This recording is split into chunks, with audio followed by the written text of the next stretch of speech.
Welcome to the Crimson Engine. My name is 𝙁𝙁𝙇𝙈. Today we are looking at day 6 of the feature film Devil's Fortune. We did another poor man's process blue screen car shoot, and we broke into a post office.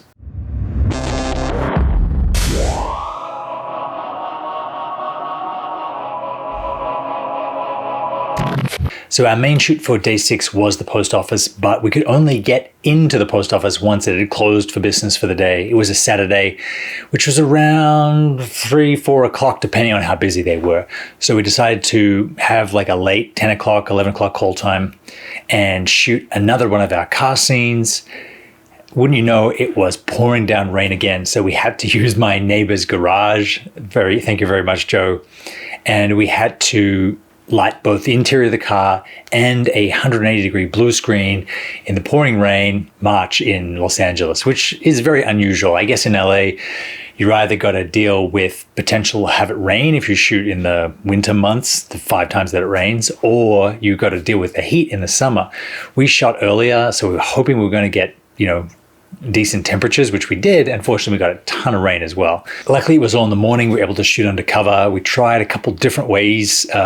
This was an exterior shot compared to our previous green screen shot with interiors. And then we shot the first half of the scene regular over the shoulder coverage, and then we slide onto French overs, which is where you shoot over the person's shoulder and looking at the front of the windscreen.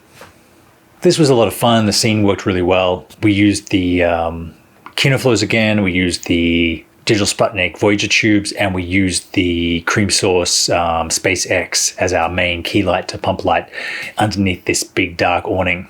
I was really happy with the performances. I liked how it came out. The blue screen has turned out to be really easy to key, so that's a plus.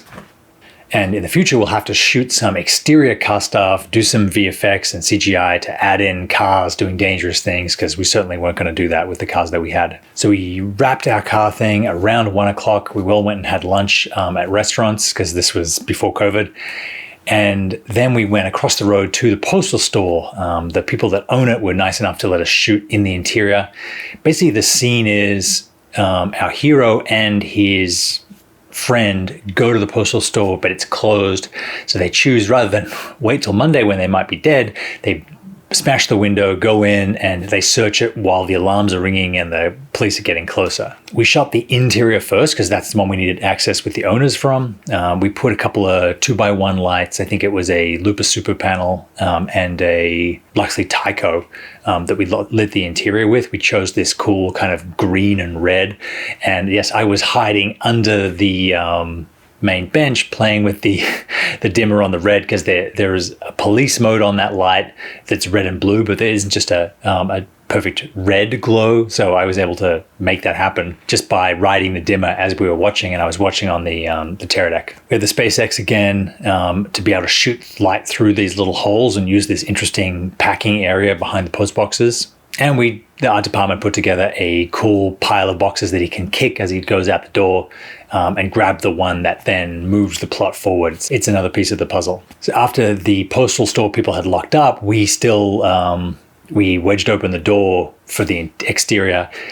We put up our own door that we had got with real glass in it, and then we got the actors to smash that glass while everyone's wearing safety goggles and all this sort of stuff. That was our last stunt. Meant that if we needed to do it twice, we were kind of losing the light. And then they jump into the car and drive off. Something I found really challenging was shooting a conversation that is kind of in a doorway. If both actors are like looking at the door, either you shoot the back of their heads from the street, or you go inside the post office and shoot out at them, and then you're shooting through glass, and it's difficult to get sound. I mean, there are lots of ways that now that I've blocked this and looked at it, I probably would block differently and plan differently. Maybe having some of the conversation in the car before they go out, so that at least we can see their faces. But we're really lucky in that we got the scene the way that we got it. The light was just right. Had we been there earlier, and had it been a really bright day, the light would have been overpowering, the difference between inside and outside. Chapin shot most of this handheld or shoulder mounted. And we ended up with what I think is a really dynamic, interesting scene.